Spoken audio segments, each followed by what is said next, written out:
pengertian dari mikroskop.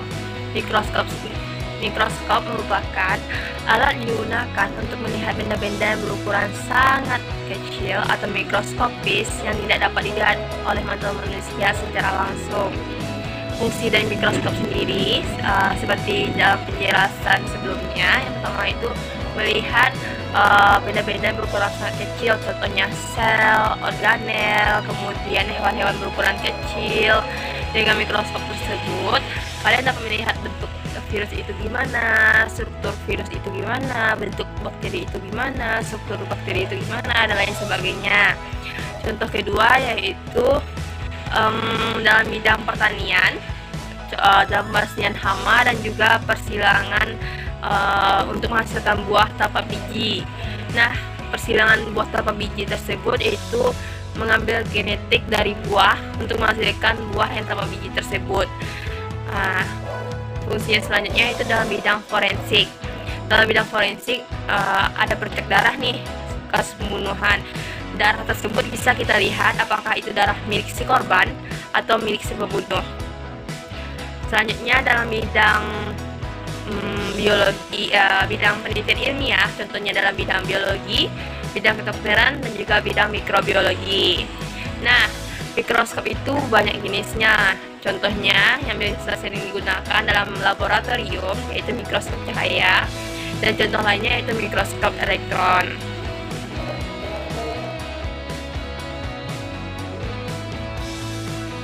Baik, materi selanjutnya mengenai sejarah mikroskop.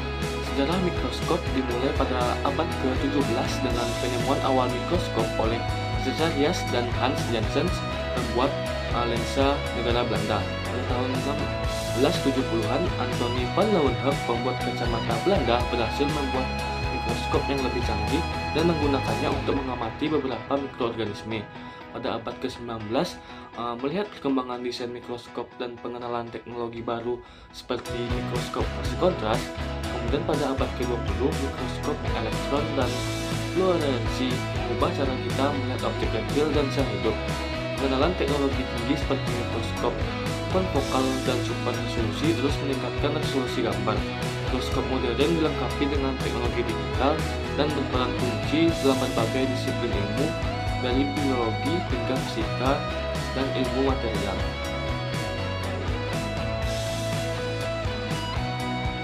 Kita masuk pada prinsip kerja mikroskop, di mana ada dua prinsip utama pada prinsip kerja mikroskop. Yang pertama yaitu prinsip pembesaran, dan yang kedua prinsip pembiasan cahaya. Nah, kita masuk pada bagian prinsip pertama yaitu prinsip pembesaran. Nah, pada prinsip pembesaran ini terdapat dua lensa yang digunakan pada mikroskop, yaitu lensa objektif dan lensa okuler, di mana lensa objektif ini terletak di dekat objek yang akan kita amati dan berfungsi sebagai lensa pembentuk gambar, dan sedangkan pada lensa okuler terletak pada di dekat mata pengamat dan berfungsi sebagai lensa pembesar. Nah, dengan menggabungkan dua sistem lensa tersebut, yaitu lensa objektif dan lensa okuler ini, akan memperbesar objek yang akan kita lihat secara signifikan. Nah, kita masuk pada prinsip yang kedua, yaitu prinsip pembiasan cahaya, di mana cahaya dari mikroskop, yaitu yang berasal dari cahaya lampu, akan melewati objek yang akan kita lihat dan dapat melewati juga lensa objektif, di mana lensa objektif pada prinsip pembiasan cahaya ini berfungsi sebagai memfokuskan cahaya pada objek yang dilewati untuk membentuk bayangan yang akan diperbesar dekat lensa okuler. Nah, di mana bayangan tersebut akan diperbesar lagi pada lensa okuler sehingga dapat dilihat oleh pengamat. Selain dua prinsip utama yang sudah dijelaskan itu, mikroskop juga dapat menggunakan teknologi seperti penggunaan filter pada mikroskop untuk penambahan kontras pada gambar di mikroskop.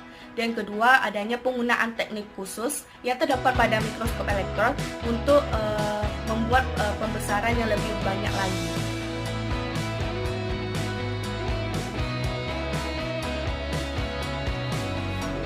Baiklah, di sini saya akan menjelaskan mengenai cara penggunaan mikroskop cahaya. Nah, sebelum kita mengetahui bagaimana cara penggunaan mikroskop cahaya, kita harus mengetahui apa saja bagian-bagian utama dari mikroskop cahaya.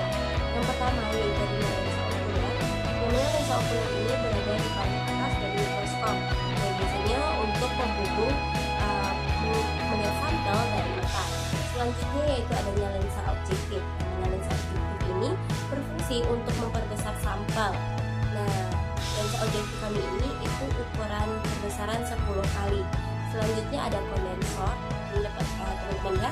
Kondensor ini fungsinya untuk memperbesar sampel dan menggerakkan meja mikroskop cahaya. Selanjutnya ada lengan. Kemudian lengan ini fungsinya untuk menghubungkan mikroskop dengan mejanya, meja objek. Nah, selain itu, lengan ini berfungsi juga untuk mengangkat mikroskop cahaya. Jadi cara kita untuk mengangkat mikroskop itu dengan seperti ini teman-teman. Kita harus memegang lengannya, nggak boleh dari bawah. Selanjutnya yaitu adanya meja objektif. Nah, meja objektif ini fungsinya untuk meletakkan sampel yang akan diamati. Selanjutnya ada sumber cahaya. Di sini kami menggunakan senter untuk sumber cahaya pada mikroskop cahaya sederhana kami. Nah, itulah bagian-bagian utama dari mikroskop cahaya. Selanjutnya yaitu bagaimana cara kita untuk menggunakan mikroskop cahaya dengan benar. Nah, yang pertama itu adalah kita menyiapkan sampelnya. Nah, di sini kami menyiapkan sampel yaitu satu buah daun, yang mana satu buah daun ini akan kami letakkan di meja objektif.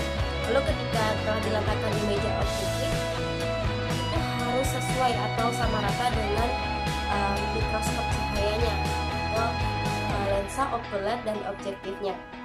Lalu ketika telah tepat letak daunnya atau sampel yang akan kita amati, kita akan menghidupkan sumber cahayanya.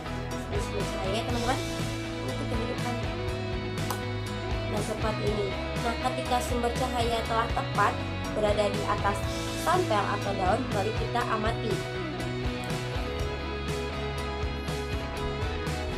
Nah, setelah diamati, dapat dicatat oleh teman-teman bagaimana struktur-struktur dari sel yang telah kita amati. Mungkin sekian penjelasan dari saya. Sekian.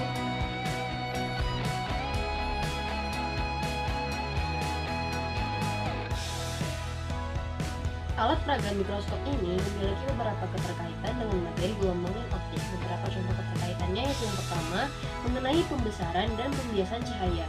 Mikroskop menggunakan lensa-lensa untuk memperbesar dan membiaskan cahaya. Prinsip pembesaran dan pembiasan cahaya dalam mikroskop ini didasarkan pada sifat optik lensa, seperti pembiasaan cahaya teknologi lensa dan pembentukan gambar yang diperbesar. Kemudian, yang kedua yaitu interferensi cahaya. Beberapa mikroskop menggunakan teknik interferensi cahaya seperti mikroskop interferensi diferensial dan mikroskop interferensi fase. Teknik ini memanfaatkan sifat gelombang cahaya seperti interferensi antara dua gelombang cahaya yang berinteraksi saat melewati objek. Kemudian yang ketiga yaitu polarimetri. Beberapa mikroskop juga dapat dilengkapi dengan filter polarisasi untuk mengamati objek yang dapat menghasilkan polarisasi cahaya. Filter ini memanfaatkan sifat polarisasi cahaya di mana cahaya terpolarisasi memiliki arah getar yang terdefinisi. Kemudian keterkaitan yang terakhir yaitu dengan resolusi. Resolusi adalah kemampuan mikroskop untuk membedakan bentuk kecil dalam objek yang diamati. Resolusi ini tergantung pada panjang gelombang cahaya yang digunakan dan apertur lensa objektif. Jadi, secara keseluruhan, alat peraga mikroskop ini menggabungkan beberapa prinsip optik yang sifat gelombang cahaya untuk memperbesar dan mengamati objek prinsip kerja pada alat peraga mikroskop ini.